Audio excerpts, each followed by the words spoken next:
me was I never wanted to have a child that felt the way I felt about my dad. Your father and your mom did a hell of a job with you, and you would have made a phenomenal father, but your journey was your journey. That said that if that Hunter Biden laptop story Had any arguments against that right now? And I want to see how it goes. This one right here that I want to watch with you all is Larry Elder talking to Patrick Bet-David on Valuetainment, and he's talking about his biggest regret. This right here might be deep.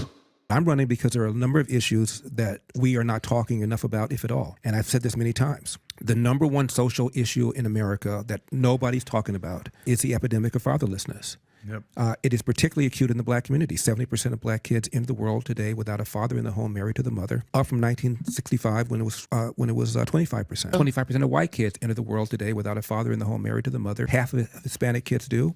It is far and away the number one social problem facing this country. The numbers are clear. When you're raised without a dad, you're 5 times more likely to be poor and commit crime, 9 times more likely to drop out of school, and 20 times more likely to end up in jail. And if you're raised by the dad only, wow, I didn't know that. Okay, all right, that's news for me, and I do plan on giving my opinion in a moment.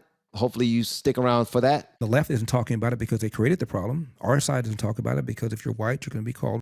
If you're black, you'll be called Uncle Tom or the black face of white supremacy. But nobody's talking about it, including Donald Trump. Listen, at this point, I don't care about being called either side. Call me whatever side. Call me racist. Feel free.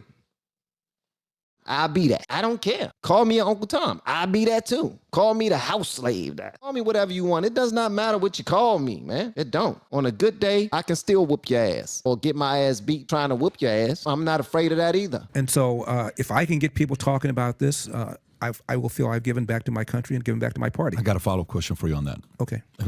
Continue if you have other things you want to say. See, and I started this stream tonight because you hear that? Do you hear his microphone, bro? Maybe it's just my tone. Maybe I just need to talk in a monotone way. yeah, boy.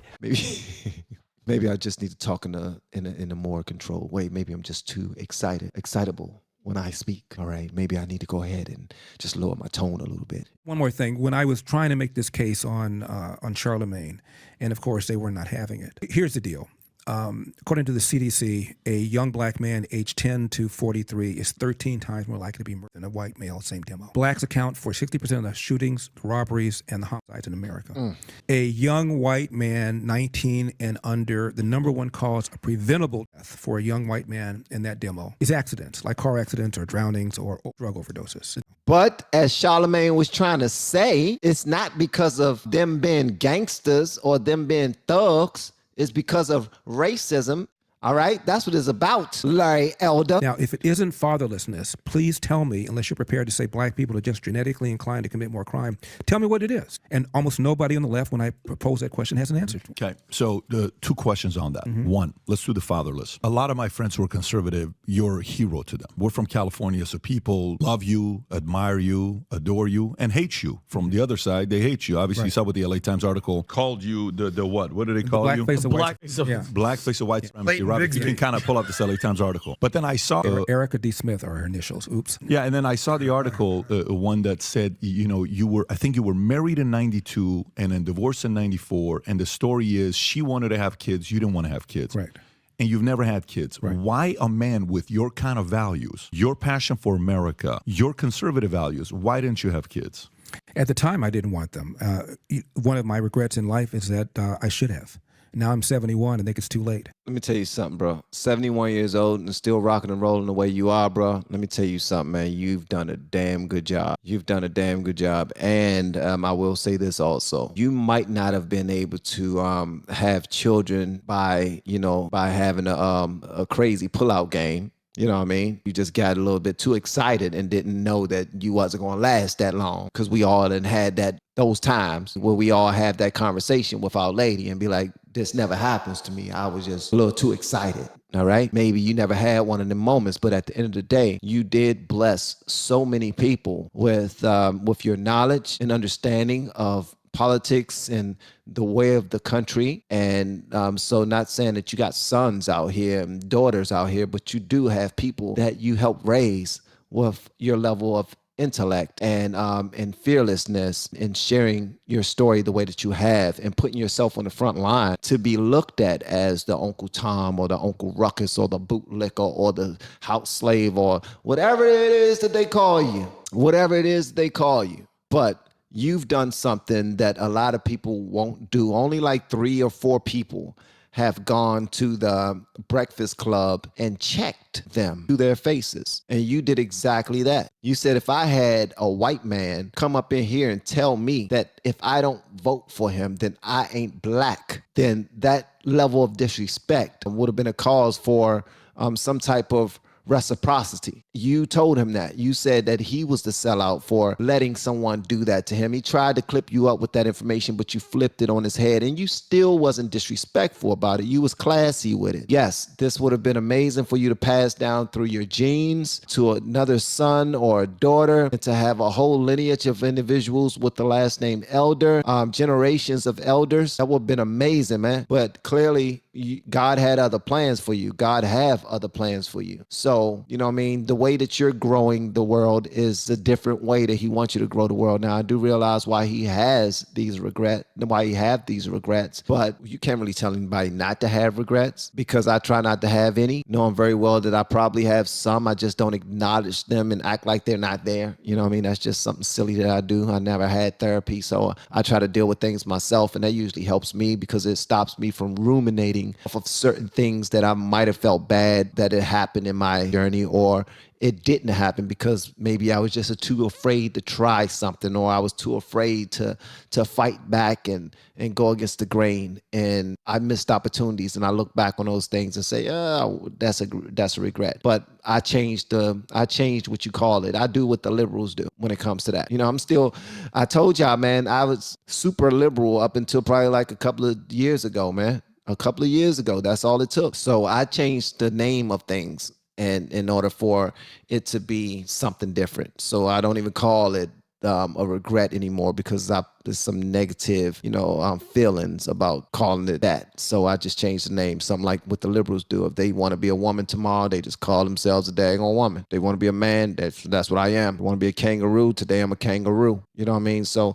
yeah. But at the time I didn't. I mean, I was 25 years old at one time. I'm not that age anymore. And when I was younger, I think what happened is when I was younger, I really intensely disliked my father. I've written a book about it called Dear Father, Dear Son, 2 Lives, 8 Hours. My father used to spank us really hard with a belt. My brothers and I both disliked him. And I sat down and had a conversation with my dad, not having really spoken to him for almost 10 years. And I told him how much I disliked him when I was growing up, how mean I thought he was, how angry I thought he was for silly reasons.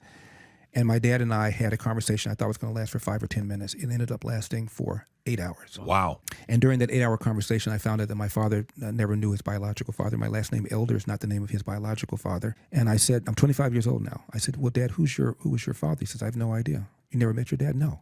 Who was Elder? Elder was the name of a guy who was in my life the longest. He was an alcoholic who used to beat up my mother, and when I tried to stop him, he'd beat me up. Wow. My dad said, then I came home at the age of 13, and I started quarreling with my mom's then boyfriend. Elder was long gone, and the mother sided with the boyfriend and threw my father out of the house, never to return. 13-year-old black boy, Athens, Georgia, Jim Crow South at the beginning of the Great Depression. For the next 8 hours, my dad just told me about his life. He became a Pullman porter in the trains. That's how he ended up in California. This is before the war, before the Second World War. My dad was blown away. You could walk through the front door of a restaurant in California, in L.A., and get served. He always had crackers and tin cans of tuna because he never knew in the South if he'd be able to get a meal. I remember him telling this story. This is a dope story, man. So my dad made a mental note, maybe someday I'll relocate to California. Pearl Harbor, my dad joined the Marine. I asked him why. If there are any Marines out there, I'm going to say 2 reasons. They go where the action is, and my dad said, I love the uniforms. So he's stationed on Guam, and when the war is over, he goes to Chattanooga, Tennessee, where he met and married my mom to get him a job as a cook. My dad was in charge of cooking for the colored soldiers. And he was told, we don't hire. He goes to an unemployment office. Lady says, you went to the wrong door. My dad goes out, sees colored only, goes to that door, to the very same lady who sent him out. My dad came home with my mom and said, this is BS. I'm going to L.A., get me a job as a cook, and I'll send for you. So he goes to L.A. He walks around, and he's told, you don't have any references. My dad said, I need references to make ham and egg. And my dad offered to work for free for a reference. They wouldn't even do that. So they treated him the same way in L.A. as they did in Chattanooga, maybe a little more polite. He goes to an unemployment office, this time just one door. Lady says, I have nothing. My dad says, what time do you open? She says, 9. What time do you close? She says, 5. My dad said, I'll be sitting in that chair. Do you have something? My dad sat in a chair for a whole day, came back the next day, sat there for half a day. She calls him up. I have something. I don't know if you're going to want it. My dad said, of course I'm going to want it. I'm starting a family. What is it? And she said, it's a job cleaning toilets at Nabisco brand bread. My dad did that for over 10 years, took a second full-time job cleaning at another bread company, cleaning toilets, cooked for a family on the weekend because he wanted my mom to be a stay-at-home mom. And he went to night school to get his GED. And then when he got his GED, he went to night school to learn how to operate a small restaurant. Who does that, man? Listen. I'm not going to talk a whole lot, but that right there, if you have that type of tenacity to find a way to provide for your family have no choice but to be provided for. Barring you have good health, barring your health remains good and you can continue to move the way that you're moving, you have no choice but to find success. You are out there getting it, man. You going door to door. You find out that they're not going to hire you because let's remove his race, or let's even look past his time, those times. I don't even want to look past those times. Let's just look at today. They tell you that they're not hiring you. You go to every single company and they say, I'm not hiring you unless you have some type of references. And you're like, I didn't do this work before, so how can I provide you references? And they was like, well, that's just how we do. And he was like, well, then what do you have? They said, what type of work won't you do? And he said, I'll do whatever you got. And they said, cleaning toilets. So he used that job to create a first reference so he can go and get another job at the same time doing the same exact thing, 2 different jobs doing the same exact thing. Then he starts to go after his education. Come on, bro. That's called grinding. That's also called, and people will hate this term, especially certain people in certain communities, they hate this term, pull yourself up by your bootstraps. That sound like to me, he was pulling himself up by his bootstraps. Sound like to me, he wasn't waiting for anybody to give him anything. He was just running. He had a family, and that's what he looked at. I'm running. I'm trying to get to it, man. I was the same type of way, man. When me and my wife started our family, 19 years old, had our daughter, got married because my wife told me while Naya, shout out to Naya, my baby girl, spoke to her tonight. She told me, yo, I'm not going to be anybody's baby mother. So we get married. So we got married. We got married right then. We scheduled a date to get married. We got married, and shortly after Naya turned 1 on August 8th, 1998, and it was amazing. It was amazing. Me and my brothers, we sung, we dressed up nice. We looked good. It was her father married us. It was beautiful. What was important to me, that was my number one job, no matter what. So I was the same way, knocking on doors, relentless, going for job after job after job after job. I was just going at it the same way, man. I just never went back for my education. I never went back from education. I did other types of education, but never went back for my formal education. I went to electrical school. I was an electrical apprentice for a year and a half. I installed alarm and security systems. I sold vacuum cleaners door to door. I sold coupons door to door. I worked at a car servicing place right after I worked at a car rental. I worked at a car rental place for a year. I worked at a record store for a little while. I sold long distance services over the phone from MCI. I did so much, man. I did a lot, and I worked for DOD for 17 years to round it off to actually build a career where I thought I wasn't going to leave. I thought that was going to be where I retired, putting money in your TSP and all this other stuff. And yeah, this is where I'm going to be. Go from GS this to that, to that, to this, and play things the right way. And it was smooth until I met YouTube, until I started looking at YouTube. And then I started doing car tests, listening to music. I saw that nobody else was driving and listening to music, doing reactions. So I lucked up on that. I didn't invent anything because I later found out that there was a couple of other channels out there that did it before. They did it once or twice, but they didn't do it anymore. Or they was doing different styles of that on TV shows and whatnot. But that really helped me. Like, I was thinking outside the box, not because I was trying to think outside the box. I was just using what I had. I had my mind. I have my natural ability to talk. I loved music. I know how to drive safely. I had 2 phones. One of them had service. One of them did not. So I would use the one that had service, plug it up through my car and play the music. And I would use the one that didn't have service as a camera. And then I learned how to edit and all that other stuff. But I'm just saying all that to say this. When you have a family, you do what you got to do. You don't wait for anybody to put their hand out, be like, I got you. I got you.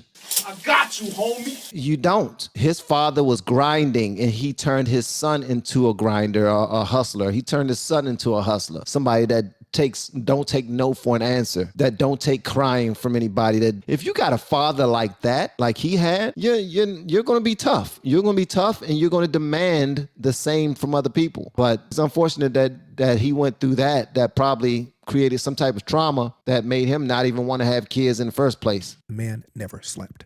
5 minutes here, 15 minutes here, 20 minutes, half hour here, not day after day, not week after week, not month after month, but year after year, which was why he was so grouchy. So as my dad is telling me this, my dad's getting bigger and bigger and bigger, and I'm getting smaller and smaller and smaller. And now I'm crying. And I apologized to my father for having such a harsh view towards him. And he said, there's nothing to apologize for. You just didn't know. My father said, just follow the advice I've always given you and your brothers. Hard work wins. You get out of life. Hard work wins. Larry, you cannot control the outcome, but you are 100% in control of the effort.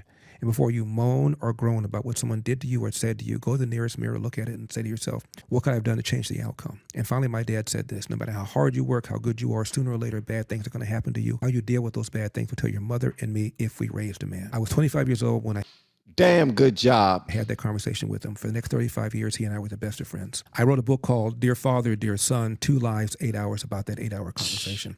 And it's changed people's lives. I get letters all over the world from people telling me that it changed that. Here we go. So ingrained in me was I never wanted to have a child that felt the way I felt about my dad. And it was just in me. And it took a while for that to go away. By the way, my brothers both married women who had kids. And they both wanted to have kids. And I had the opposite reaction to my dad, as my brothers did. Let me tell you something real quickly about my mom. My mom was born on a farm in Huntsville, Alabama. My mom was a lifelong Democrat. My dad was a lifelong Republican. And you should have been a fly on the wall to hear some of the arguments. But nobody called anybody a fascist. Nobody called anybody a... Nobody said you only care about the rich, you don't care about the poor. They were able to argue aggressively, passionately, but nobody demeaned anybody. And why we can't do that in this country, to me, is a real problem. And when I become president, I think I'm going to be able to change the tone of America so we can have discussions like this, like we're having here, civilly, without anybody calling anybody a fascist or a Nazi.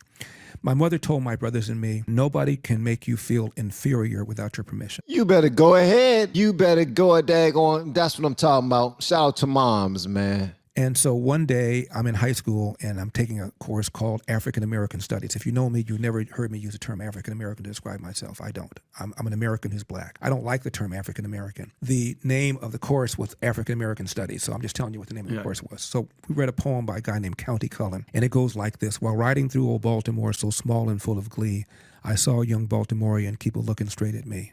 Now I was young and very small and he was no whit bigger, and so I smiled, but he poked out his tongue and called me. I saw the whole of Baltimore from May until September. Of all the things that happened there, that's all that I remember. Teacher was pissed. My class was all black. She talked about how this was going to make the kid always feel inferior. He was going to always have a permanent stain in his psyche. He'll never feel part of the American family. She was pissed. The class was pissed. I was pissed. So I'm walking home, and I knew my mom was going to have a different reaction to the poem, although I didn't know what it was going to be. So I walk into the house, and she's frying chicken wings, my favorite, and stirring a big pot of greens on the stove. That's racist. That is racist. Your mother, a black woman, cooking fried chicken and greens. Let me guess what y'all drank. A big old container of Kool-Aid. Let me guess the flavor. Was it red? That's what it. See, that's racist, man. Fried chicken and greens, cornbread and Kool-Aid, red Kool-Aid. Mm-hmm. Yeah, that's racist, man.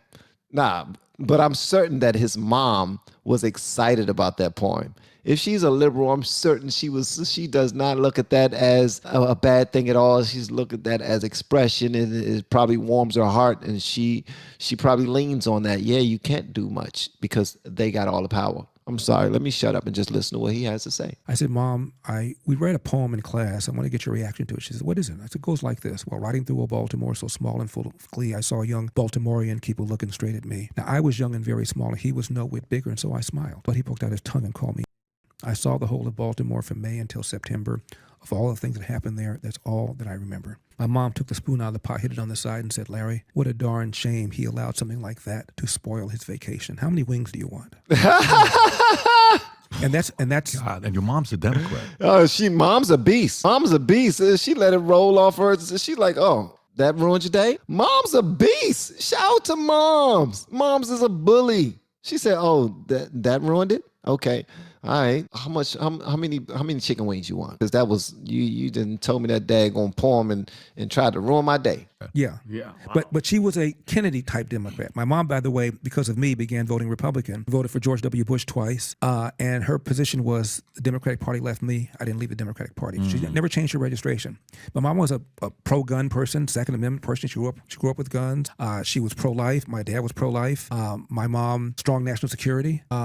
And she thought Democrats just became just crazy. So I think that's how Robert Kennedy feels, I think, about his party as well right now, Robert Kennedy Jr. Larry, you just went straight to Robert Kennedy, but man, what you just said the last 5-10 minutes now explains. There's a lot of men that, and I'd be curious to know what you would say to this. You said you're 70 or 71? 71. Okay, so you're April 27th? When's your birthday? That's right, April 27th. Yeah. So you're 71. Of course. You haven't had kids. You wish you would have had kids, and I respect you for saying it now because that's where wisdom. We can borrow wisdom from somebody like you who's got a few decades on us. What do you say to men who are in their 20s, late 20s, career guys, or 30s or 40s who are like, you know what? I also don't want to have kids. I also don't want to have kids because it's too much responsibility. I don't have a good father figure. I don't have a good relationship with them. What do you say to them? You're going to regret it. That's what I'd say to them. I have friends now, peers, who have kids and they've got grandkids. And I've never seen a man more joyful than when he's with his grandkids. And I don't have grandkids. I don't have kids. I think you're missing out. What about women? However, it isn't for everybody. My girlfriend never wanted to have kids. When I first met her, I thought she was saying it because she thought that's what I wanted her to say. One of my close friends is Dennis Prager. Dennis Prager From PragerU. often argued that you are not a fully developed human being until you've had kids, until you had that experience. And I've been on the same station with Dennis Prager for years. And every year he'd have his dad come in from New York, and his dad would talk about various things. And one time, Dennis gets up to use the restroom. This is during a break, and Mr. Prager is there with me, Dennis's dad. And I said, Mr. Prager, Dennis says that if you don't have kids, you're not fully formed as an adult. Because it always bothered me since I didn't have kids. And Mr. Prager said, I don't feel that way at all. I feel that you can just observe other people and have your own life experiences from other people. There's no reason why you have to have kids if you don't want to have kids. It's ridiculous to say that you would not be a fully so I told Dennis later on when his dad left what his dad said. So Typical father, Yeah.